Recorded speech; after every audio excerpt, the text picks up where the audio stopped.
A primeira vez que eu ouvi falar de Sonny Boy foi quando eu acidentalmente encontrei ele perdido no catálogo da Crunchyroll, enquanto buscava pelo último episódio de Classroom of the Elite, e logo me veio em mente Koenji e seus apelidos carinhosos. Dragon Boy, Ayano Koji Boy. E por mais idiota que pareça, esse foi um dos motivos de eu querer assistir essa obra. Até porque, né, Koenji é God, então qualquer coisa relacionada a ele não seria menos do que perfeito. E bem, eu terminei de assistir essa obra que até agora eu não tenho palavras para descrever. É por isso que, se já não bastasse queimar meus poucos neurônios com xadrez, eu também vou queimar o resto deles com análise de animes que eu pontualmente assisti em algum momento da minha vida. Ah, e claro, se você não me conhece, eu sou Aiko, e esse é apenas o começo.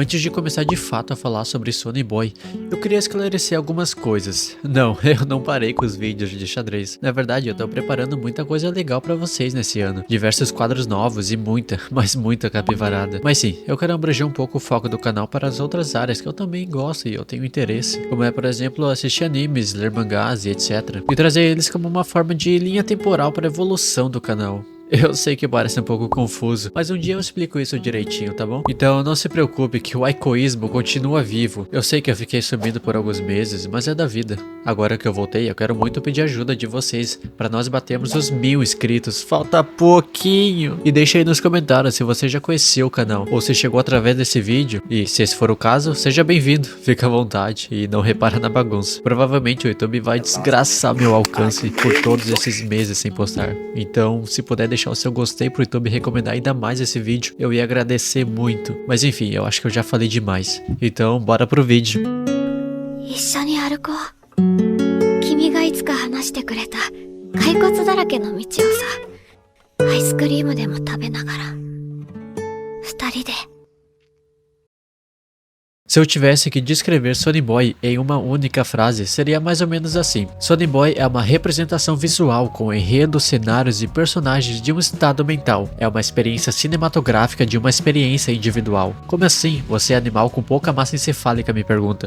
E eu lhe respondo, sim, é isso que você ouviu. Uma das críticas que eu vi que a comunidade tem a respeito dessa obra é que ela é muito confusa às vezes. Tipo, na maior parte do tempo. E eu tô falando sério. Eu percebi isso logo de cara. Ao decorrer do primeiro episódio, eu tentei correlacionar algumas informações que eu tinha para tentar traçar mais ou menos qual seria o caminho que essa obra iria tomar. Então nós tínhamos 36 estudantes do último ano do ensino médio da escola Shiraito que foram teleportados para uma dimensão alternativa que eles chamam de este mundo. Alguns desses alunos também despertaram alguns poderes sobrenaturais, variando desde poder controlar absolutamente tudo da realidade, podendo curar todas as doenças, transformar dia em noite e criar uma lagoa de sopa. Sim, sopa! Até poderes do tipo ET, telefone, casa, telefone. O anime dá um foco em alguns personagens e seus problemas, mas dá um foco ainda mais no trio principal, Nagara, que é um garoto perdido na vida, sem rumo e nenhuma ambição para o futuro, que não reage a nada e não confronta nada. Após cair na deriva, ele apenas aceita a nova realidade, tipo, tô nem aí, tamo aqui no breu total e é isso. Nozomi, que é uma garota transferida do exterior e é uma pessoa muito ambiciosa, que sente o prazer de estar viva, que busca sempre uma ótica otimista, é determinada e com um forte senso de moral. E Mizuho, uma garota que possui uma dependência emocional pelos seus 3 gatos, que são a última lembrança de sua falecida avó. É um pouco orgulhosa e teimosa, mas possui um coração sensível e generoso. E a trama central no início da obra é eles tentando descobrir o que é essa tal deriva que eles caíram e como sair dela. Uma coisa legal que eu achei é que este mundo possui uma regra própria, como por exemplo a escola, onde você não pode destruir o patrimônio público, caso contrário você recebe uma punição. Que pode variar desde calcular 1 a 1 os algoritmos de Pi a noite inteira, ou até... bem, isso aí.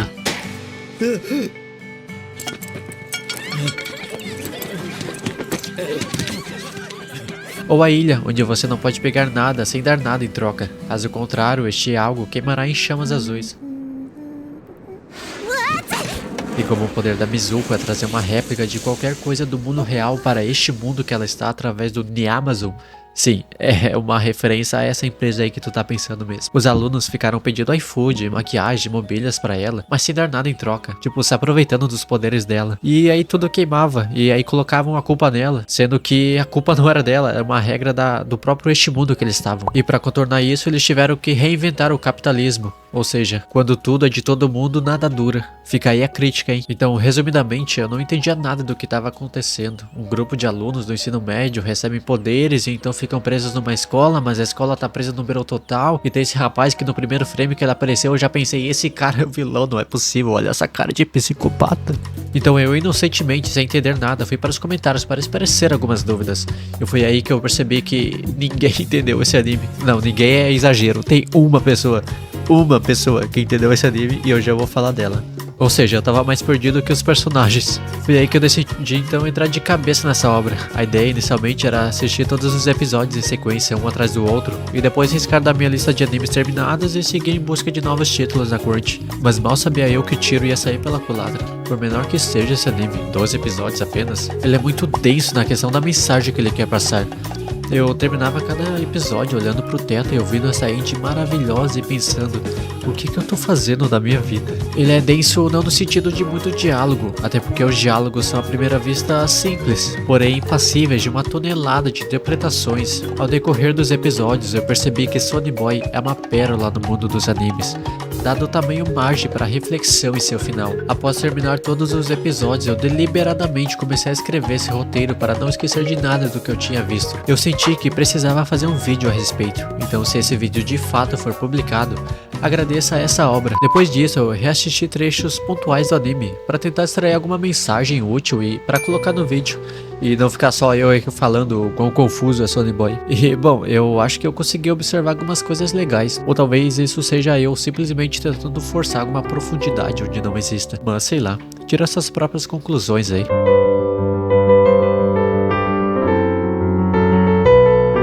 O simples fato da história se passar pouco antes da graduação dos alunos já explica metade dos acontecimentos e mensagens do anime, pois Sonny Boy é sobre o fim do ensino médio. E provavelmente você que assistiu já deve ter ouvido falar sobre isso também, até porque eu mesmo só vim perceber depois de ler um comentário aleatório na internet. E aí foi esse cara que simplesmente entendeu Sonny Boy no primeiro episódio. O cara é muito gold. Logo no primeiro episódio, temos bastante coisas interessantes. O anime dá um foco nos pequenos grandes detalhes no mundo acerca dos personagens, como por exemplo no terraço da escola, onde ocorre um debate entre Nagara e Nozomi a respeito da vida escolar, logo após uma reunião com seu professor para decidir seu futuro. No Japão, existe uma forte cultura de, já no ensino médio, você decidir o que irá fazer da vida após se formar, qual faculdade você irá cursar, ou se pretende arrumar um emprego logo de cara, para quando sair da escola não se tornar um inútil para a sociedade. Depois de Nozomi rasgar sua apostila, ele questiona o porquê dela ter feito aquilo, e ela simplesmente responde porque sim.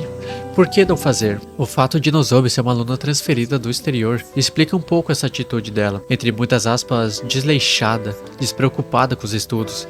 Por ter vindo de fora, ela sabe que o mundo é muito maior do que aquela escola, que existem infinitas possibilidades para o futuro. Por isso, não se limita a pensar muito em tirar boas notas na prova de equações lineares do 2º grau, porque sabe que no fundo isso não importa.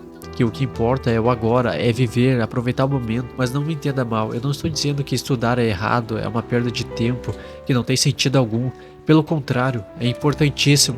Mas o que eu quero dizer é que você não precisa se pressionar tanto. Você foi mal na prova de geografia, tudo bem, não é o fim do mundo. Bola pra frente. Daqui a 10 anos você sequer vai lembrar que fez essa prova. Nagara é o completo oposto disso. Ele é a antítese de Nozomi. Ele é limitado e acomodado. Para ele não importa o presente ou o futuro, ele apenas existe. E ao ser pressionado para fora de sua zona de conforto por Nozomi, ele tenta fugir, sempre fingindo estar ocupado, que precisa ir para algum lugar, quando na verdade ele não tem lugar nenhum para ir, mesmo não aceitando esse fato. E quando eu disse que o anime dá um foco nos pequenos grandes detalhes, é disso que eu tô falando. O fato de Nagara estar indeciso e nada confiante a respeito do seu futuro faz com que o seu lado do céu esteja repleto de nuvens carregadas, cinzentas e escuras, enquanto o lado de Nozomi está completamente limpo, azul e claro. À medida que ele é pressionado por ela, a tempestade vai crescendo e englobando tanto ele quanto a escola. O fato de sua primeira reação ser tentar entrar na escola sua zona de conforto, mas ela estar fechada, significando que a resposta para as suas perguntas não estão lá, e sim fora dela. A escola estará afundando pouco a pouco, demonstrando que o seu tempo está acabando e que ele não poderá fugir para sempre de seu destino, que é encarar sua nova realidade. Eu não quero dar muito spoiler do que vai acontecer mais pra frente, porque eu quero deixar a sua experiência de assistir Sonny Boy o mais intacta possível. Eu quero que você assista e tome suas próprias conclusões e depois me diga o que você achou aqui nos comentários. Por mais curto que seja Sonny Boy, ele ainda consegue tratar de diversos assuntos no nosso cotidiano, como por exemplo o ostracismo, que alguns personagens excluídos e invisíveis por seus colegas de classe sentem. O fato deles conscientemente escolherem se isolarem dentro de cortinas, vivendo uma doce e falsa ilusão em outra dimensão. Ou o dilema daqueles que sonham alto demais, mas não possuem o talento para alcançar tais ambições, mas que se contentam apenas em continuar em frente por suas paixões. No caso do anime, é o beisebol. No seu caso, pode ser o desenho, a música ou até mesmo o xadrez, como no meu caso. Eu entendo e aceito o fato de não ter o talento necessário para me tornar campeão mundial, ou mesmo um grande mestre, mas isso não significa que eu não continuo amando esse jogo, que eu vou simplesmente desistir de jogar porque existem sonhos que eu não posso realizar. Na verdade, na minha opinião, isso deixa tudo até mais bonito. Eu não sou o escolhido para derrotar o boss final, mas tudo bem, eu me contendo sendo aquele que abrirá caminho para a nova geração seguir em frente e realizar tais sonhos por mim. E Sonny Boy é sobre isso, é sobre seguir em frente, é sobre não esperar a sua hora chegar sem ter deixado nada para trás. E quando eu digo deixar algo, eu tô falando das coisas mais simples, como boas memórias, boas atitudes e boas amizades. Em certo momento da obra, Nagra vai para este mundo onde diversos alunos estão construindo uma torre, que alcançará o céu, como uma torre de Babel, porém eles foram instruídos a carregar os blocos para baixo ao invés de para cima. E ao serem questionados o porquê disso, eles apenas respondem: deve ser algo a ver com a base da torre, sei lá. Eles sequer questionam o porquê de estarem fazendo isso, porque estão acomodados a repetir o mesmo ciclo cotidiano e tedioso de bater a meta de blocos carregados do dia, bater o ponto e ir para o bar gastar o salário, acordando no outro dia e repetir o processo. E alguns deles fazem isso há mais de 10 mil anos. Sim, o tempo funciona diferente neste mundo, e Nagra agora deve encarar essa realidade. O que ele fará a respeito disso? Irá se opor contra o sistema ou aceitará seu destino de repetir o trabalho de Sísifo pela eternidade? Eu sou Aiko, e esse é apenas o começo.